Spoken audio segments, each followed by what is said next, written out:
Welcome to Jiyana blogs. So আজকে এসে গেছি হাতিরঝিলে আমার ফ্রেন্ডের সাথে। বাট আফসোস আস্তে আস্তে এতটা লেট হয়ে গেল যে আমরা ঠিক মতো না পিকচার নিতে পারছি না ঠিক মতো ভিডিও, বিকজ পিক আর ভিডিওগুলা সুন্দর হচ্ছে না। তো যার কারণে আমরা ভাবলাম কিছুক্ষণ হাঁটাচলা করে চলে যাব।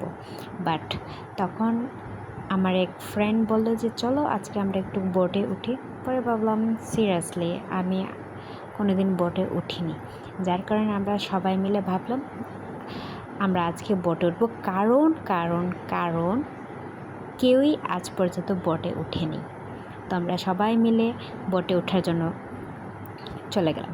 বাট সিরিয়াস কথা এটা যে আমরা সবাই জানি না, বাট আমি অন্তত ভেবেছিলাম যে টিকিট কাটবো, সাথে সাথে গিয়ে বসবো। বাট কে জানতো যে এতক্ষণ ওয়েট করতে হবে। অনেকক্ষণ ওয়েট করছিলাম যে কবে বোটে উঠতে পারবো। হচ্ছে না। ফাইনালি সুযোগটা পেয়ে গেছি বোটে ওঠার। বাট সত্যি কথা বলতে গেলে বোটে যখন উঠে এতটা ফান ছিল না। ভেরি ভেরি ভেরি বোরিং ছিল, বলার মতো কিছুই নাই।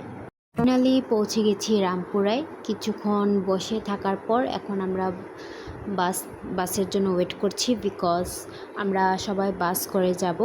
কারণ আমরা যদি এখন টিকিট কাটতাম তাহলে আমাদেরকে লম্বা সিরিয়ালের মধ্যে থাকতে হতো, যেটা আমাদের পক্ষে সম্ভবই না। বিকজ আপনারা দেখতেই পাচ্ছেন যে অনেকটাই রাত হচ্ছে আর আমাদেরকে সময় মতো হস্টেলে পৌঁছাতে হবে। সো যার কারণে আমরা সবাই পরিকল্পনা করেছি যে আমরা বাসে যাব।